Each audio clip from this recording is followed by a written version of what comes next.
میں پورے soft where install کیے ہوئے ہوتے ہیں, وہ عرض بلد اور طول بلد جو ہے نا اس کے حساب سے بتا رہا ہوتا ہے. لیکن آپ نے دیکھا موسم چینج ہونے سے سمندر کے ایک کنارے سے پرندے سفر کر کے دوسرے کنارے پر جاتے ہیں, ایگزیکٹ اسی لوکیشن پہ پہنچتے ہیں جہاں انہوں نے جانا ہوتا ہے. یہ لوکیشن کون سکھا رہا ہے بھائی ان کو؟ جو جہاز میں جتنے آلات لگے ہوئے ہیں نا, سارے اللہ نے پرندے کے مغز, جو چھوٹی سی کھوپڑی ہے اس کھوپڑی کے اندر جو چھوٹا سا مغز ہے, اس مغز کے اندر سارے سافٹ ویئر قدرت نے انسٹال کر دی ہیں. جہاز میں آپ کو سارے الگ الگ سافٹ ویئر نظر آئیں گے کہ لوکیشن بتانے والا یہ ہے بھائی, یہ ڈنڈا ہے, یوں کھینچو گے تو اوپر جائے گا, اس کو یوں کرو گے تو جہاز.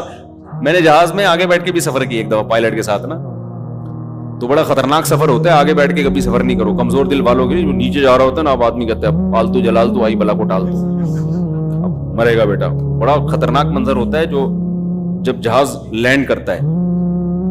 تو کتنا پیچیدہ نظام ہے اس کا. لیکن پرندہ ایک ایسا جہاز ہے, جب وہ اڑتا ہے تو یار وہ جو کرو ٹریگنومیٹری کی جو ایکویشنز ہیں جس کی وجہ سے اس نے لمبے لمبے سفر کرنے ہیں, وہ سافٹ ویئر بھی اسی دماغ کے اندر انسٹال ہوئے ہیں, اور الگ سے نظر بھی نہیں آ رہے کہ ایک مشین یہ والی ہے. وہی مغز ہے, نکال کے ڈبل روٹی کے ساتھ کھا جاؤ آپ اس کو. ہمیں تو کچھ نظر نہیں آ رہا. کیا نظام ہے یار خدا کا, کیا نظام ہے اسی کو کہ بھائی جب ٹرن کرنا ہے تو جہاز کو جب مڑنا ہوتا ہے, اتنی مشینیں اندر لگی ہوئی ہیں, اتنے سارے سسٹم لگے ہوئے ہیں. ایک دفعہ پی آئی اے کے پائلٹ نے ہمیں بتایا کہ ہم پشاور جا رہے تھے تو پہیے ہی نہیں کھلے ہمارے. میں نے ان سے پوچھا کبھی کوئی عظیم واقعہ ہوا آپ کی زندگی میں؟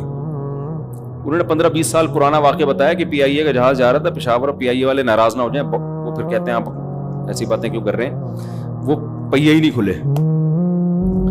تو خیر وہ انہوں نے کھول دیے, مینول نا پانا وانا لے کے کسی طریقے سے کھول دیے, جہاز بچ گیا. پرانی بات ہے, اب ایسے جہاز نہیں, اب الحمدللہ سب سیٹ ہے. تو یہ ایسے ہی ہے جیسے آج کا ہوٹل کا کھانا بہت اچھا ہے, ہوٹل کا کھانا بہت اچھا ہے, لیکن پی آئی اے میں ہم پھر بھی ترجیح میں دیتا ہوں اس لیے کہ گھریلو ماحول ملتا ہے پی آئی اے میں, تکلف والا ماحول نہیں ہے. پی آئی اے میں بڑی گپ شپ لگاتا ہوا جاتا ہے, اپنا ہی ہے نا, تو بڑا مزہ آتا ہے پی آئی اے میں. واش روم بالکل ایسا ہی جیسے گھریلو اپنا کسی مسجد کے بیت الخلا میں گئے, ایسا اچھا سا لک آ رہا ہوتا ہے, بالکل سادہ سا, کوئی ٹینشن نہیں ہوتی. تو میں یہ عرض کر رہا تھا کہ دیکھو پرندے کی چھوٹی سی کھوپڑی میں کیلکولیشن بھی ہے کہ ایک ساحل سے نارتھ پول سے ساؤتھ پول چلے جاتے ہیں, سمجھ رہے ہیں, نارتھ سے کہاں چلے جاتے ہیں جو ہم اب تک نہیں گئے نا. ناروے کا ویزا ملنا کتنا مشکل ہے, انسان بہت سے نہیں گئے ابھی تک.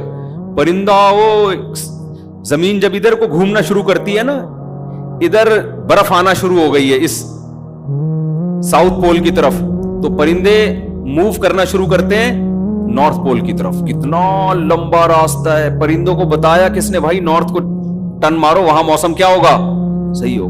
اتنا لمبا سفر, اور ایسے آپ دیکھو قطار بنا کے چل رہے ہوتے ہیں. ان کو لائن لگانا کس نے سکھایا؟ ہم تو اب تک قوم کو نہیں سکھا سکے لائن لگانا ہے بھائی. انسان اب تک کچھ ملکوں میں تو لائن لگی ہوتی ہے, لیکن بہت سے ملکوں میں ابھی بھی لائن نہیں لگی ہوتی. ہر آدمی لائن توڑ کے گھسنے کی کوشش ہو رہی ہے, پہلے میں. ابھی تک دنیا انسانوں کو اتنا مینج نہیں کر سکی ہے, اتنی محنتوں کے باوجود. حکومتی سطح پہ بھی محنتیں ہیں, لیکن اب تک ایسا نہیں کہ پوری دنیا میں انسان سارے لائن میں لگ گئے ہوں. لائن توڑ کے لوگ کتا مانگنے کے لیے آتے ہیں. وہ میں نے سنایا تھا نا واقعہ, ایک آدمی کی بیوی مر گئی, کتے نے کاٹا تھا اس کو, تو وہ اگلے دن کیا ہوا ہے کہ تعزیت والوں کی لائن لگ گئی کہ یار تمہاری جوان بیوی مر گئی, کتے نے کاٹا. تو وہ لائن لگ گئی ہے, تو ایک آدمی لائن توڑ کے آیا. وہ لائن سے مجھے بات یاد آیا, لائن توڑ کے آیا اور اس بندے سے کہتے ایک دن کے لیے کتا مل جائے گا ادھار. تو اس نے تھپڑ مار کے بولا, ابے لائن میں لگ جا کے تو کیا سمجھ رہا ہے, یہ تعزیت کے لیے آئے ہوئے, سارے کتے کے لیے آئے ہوئے یہاں پہ. تو جو کتے کے لیے بھی لائن میں لگا ہوتا ہے, کتے کے لیے وہ بھی لائن میں نہیں لگا ہوتا, وہ بھی لائن توڑ کے آ رہا ہوتا ہے. لیکن پرندے جب لمبے لمبے سفر کرتے, کیسا لائن لگا کے لائن میں سفر کرتے, دیکھا ہے نا. بھی تو قرآن کہتا ہے اولم یروا الی الطیر, ارے کیا دیکھا نہیں انہوں نے, انداز دیکھو. یہ نہیں کہا دیکھو ان پرندوں کی طرف، نہ ابھی دیکھا نہیں ہے تم نے، باتیں کیسی کر رہے ہو تم؟